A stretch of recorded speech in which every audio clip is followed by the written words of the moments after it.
Hi students, welcome to simple maths. இன்னைக்கு நம்ம இந்த வீடியோவில் 9ஆம் வகுப்பு கணிதம் பயிற்சி 3.7ல் உள்ள 3வது கணக்கு பார்க்கலாம்.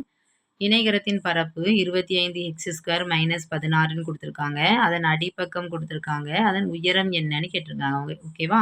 இது இணைகரத்தின் பரப்பு ஃபார்முலாவில் யூஸ் பண்ணணும். இதுக்கு முன்னாடி உள்ள 2வது கணக்கு செவ்வகத்தின் பரப்பு வச்சு கொடுத்துருந்தாங்க.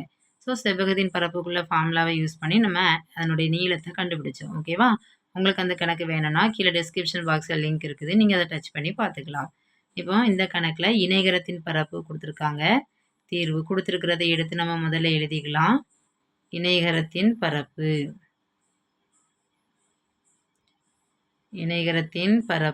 ஈக்குவல் டு என்ன கொடுத்துருக்காங்க, 25x² - 16.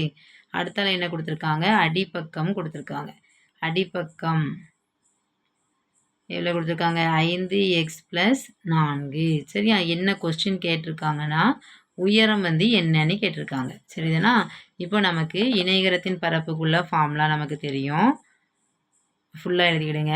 இணைகரத்தின் பரப்பு ஈக்குவல் டு அடிப்பக்கம் இன்று உயரம். இதான் ஃபார்முலா. b × ஹைட்னு சொல்லுவோம். ஓகேவா? அடிப்பக்கம் இன்று உயரம். நம்ம உயரம் தான் கண்டுபிடிக்கணும். அடிப்பக்கம் இருக்குது. ஓகேவா? அப்போ உயரம் கண்டுபிடிக்கணும்னா ஒரு பக்கம் உயரம் இருக்குது, இன்னொரு பக்கம் இணைகரத்தின் பரப்பளவு இருக்குது. இந்த உயரம் பக்கத்தில் இருக்கிற அடிப்பக்கம் இங்கே இந்த சைடு வரும்போது பெருக்கல் இருக்கிறது ஈக்குவலுக்கு இந்த சைடு வரும்போது இதாக மாறிடும், வகுத்தலாக ஆயிரும். ஓகேவா? வகுத்தல் அடிப்பக்கம்னு சொல்லிடலாம். இப்போ இதில் ஈக்குவல் இணைகரத்தின் பரப்பு நமக்கு தெரியும். நமக்கு கொஸ்டினில் கொடுத்துருக்காங்க 25x² - 16. அடுத்தால வகுத்தல் அடிப்பக்கம் கொடுத்துருக்காங்க 5x + 4. ஓகேவா? இப்போ பல்லுறுப்புக்கோவைகளுடைய வகுத்தல் நம்ம இது வரைக்கும் அந்த பயிற்சியில் உள்ள கணக்குகள் எல்லாம் அதே மெத்தடில் தான் செஞ்சுருக்குறோம். ஸோ அதே மெத்தடில் செஞ்சிடலாம். இங்கே x² 2 இருக்குது, ஆனால் x² 1 இல்லை. அப்போ அதுக்கு 0ன்னு போடணும். ஓகேவா? x² 1. அடுத்தால மாறிலி உறுப்பு -16. நம்ம எதால் வகுக்கணும், 5x + 4ஆல் என்ன செய்யணும், வகுக்கணும். இப்போ உள்ள முதல் நம்பரை வெளியில் உள்ள முதல் நம்பரால் வகுக்கணும். ஒரு x கேன்சல் ஆயிரும். 1 5 5 25. ஓகேவா?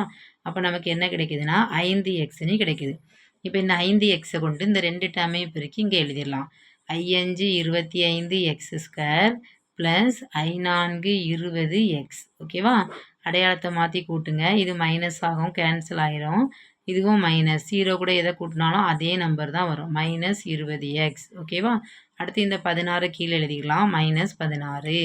இப்போ உள்ள முதல் நம்பரை வெளியில் உள்ள ஒரு நம்பரால் இந்த 5xஆல் என்ன செய்கிறோம், வகுக்கிறோம். எக்ஸும் போயிடும். 5 4 5 20. அப்போ -4. இதை கொண்டு பெருக்குங்க. -4 5 20x -4 4 16. ஓகேவா? இப்போ இதை அடையாளத்தை மாற்றி கூட்டுவோம். ப்ளஸ் இங்கேயும் என்ன வந்துடும், ப்ளஸ்ன்னு வந்துடும். மைனஸ் இருந்தால் ப்ளஸ். எல்லாம் கேன்சல் ஆகி நமக்கு ஆன்சர் என்ன கிடச்சிரும், 0ன்னு கிடச்சிரும். இப்போ நம்ம கண்டுபிடிச்சிருக்கிறது உயரம். ஓகேவா? ஈவுங்கிறது வகுத்தலுக்கு மேலே இருக்கிறது, மீதி அப்படிங்கிறது இங்கே உள்ள 0. இப்போ இதனுடைய உயரம் ஈக்குவல் டு 5x - 4ன்னு சொல்லிடலாம். ஓகேவா? மீதின்னு கேட்டாங்கன்னா 0 எடுத்து எழுதிடலாம். ஈவுன்னு கேட்டாங்கன்னா 5x - 4ன்னு சொல்லி எழுதிடலாம். ஓகேவா? ஸோ இவ்வளவுதான் கணக்கு முடிஞ்சது.